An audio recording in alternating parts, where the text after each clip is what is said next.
I think some really good tips for parents and professionals are good to have. And I wanted to say first and foremost that it's never too early to begin planning for the adult life.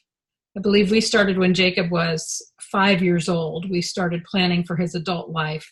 If you know what you want in the future, it's a lot easier to put the plans underneath it. And if you think about it, we do this with our kids without disabilities. You know, we think, well, they're going to go to college someday. You know, if your family is academically oriented like that, and so you plan all through their lives for that ending of their education, and you work toward it. And so starting with children with disabilities as early as possible is equally important. Having a future dream in mind can help drive the supports needed. An example is that when Jacob was 5 years old, we said in his person-centered planning meeting, or I said that I wanted him to live in his own home in our neighborhood, if possible. And you know, people kind of poo-pooed that idea. Even my husband thought I was kind of crazy, but you know, this was 1989, so it was a long time ago. And we talked about it at every person-centered plan and every school meeting we talked about it as his future. And the plans came to fruition, and he lives in his own home in the neighborhood now. And I truly believe it's because we were planning for that from the very beginning, for him to have the best life he could possibly have.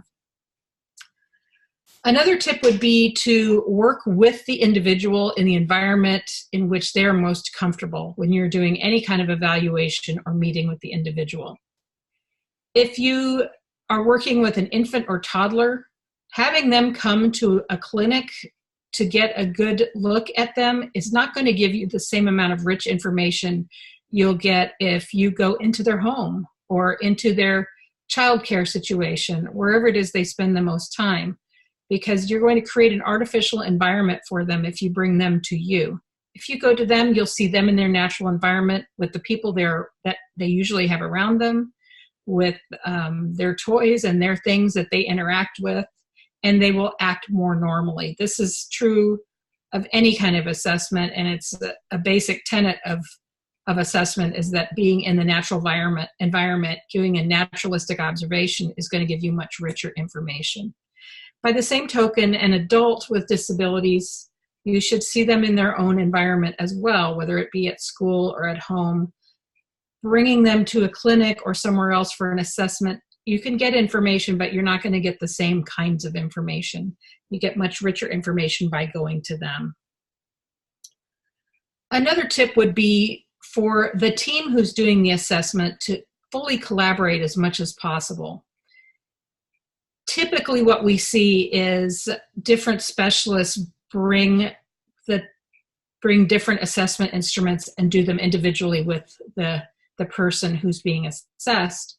And with that, you get some kind of fragmented information, fragmented reports, fragmented goals and objectives, and everybody seems to be sort of working on their own thing. It makes much more sense if everyone sort of assesses the person together. It doesn't fatigue the child or the adult, especially our kids with charge can have a lot of fatigue. It doesn't wear out the family, which I can say as a mother, it's a very important thing to take into consideration. And also, you know, if I'm watching the OT do some assessment things, I may pick up some things that I see cognitively because I would typically do the cognitive assessment. And the OT may see things as I'm doing a cognitive assessment that they wouldn't normally see otherwise. And so everyone just gets a lot more information this way. Then when you come together and discuss all of your assessment information that you all obtained at the same time or all together or collaboratively, you can then put together collaborative goals and objectives as well.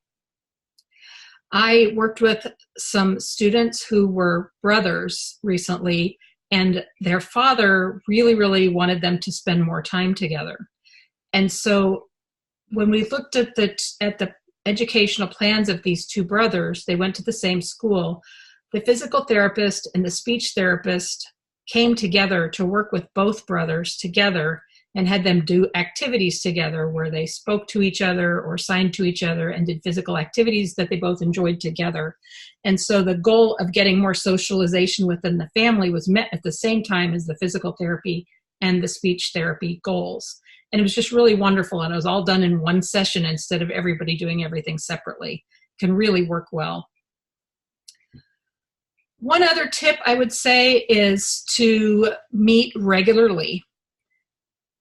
When you meet, make sure the individual is always there, so the focus is on them. I have to say, occasionally with Jacob, we didn't have Jacob at the meetings, but by this time, we all knew where the focus was, and it was not an issue. But especially at, large administrative or school team meetings, having the individual there so that everybody has their face right in front of them helps to keep the focus on that individual. And secondly, meet regularly, follow up with plans. So often our educational plans get filed away in a file cabinet and you say, there, we've done that one for the year. We don't have to think about it again. And even though people have their goals and objectives to work on, they really don't go back and pull that out and look at it again. The best kinds of teams are the teams that meet regularly and brainstorm and talk about issues that each one is having with the child. They come up with suggestions together, new activities, and these teams also include the families. For my son, we had team meetings every month throughout his school career. When he was in primary school, we often had them weekly, and these included the major team members, the teacher, the special ed teacher, the speech pathologist, myself, anyone else who was regularly involved, just to talk about issues, how things were working, how could we support the general ed teacher, because Jacob was fully included in his school. And by the time he graduated from secondary school here in the US, we were still meeting every month just to tweak things and change things and work on his transition. And it just worked out really well. I always knew everybody was working on things the way that we all decided. Nobody forgot things. We had minutes of the meetings. And if you can get the personnel to work together that way, it really works great.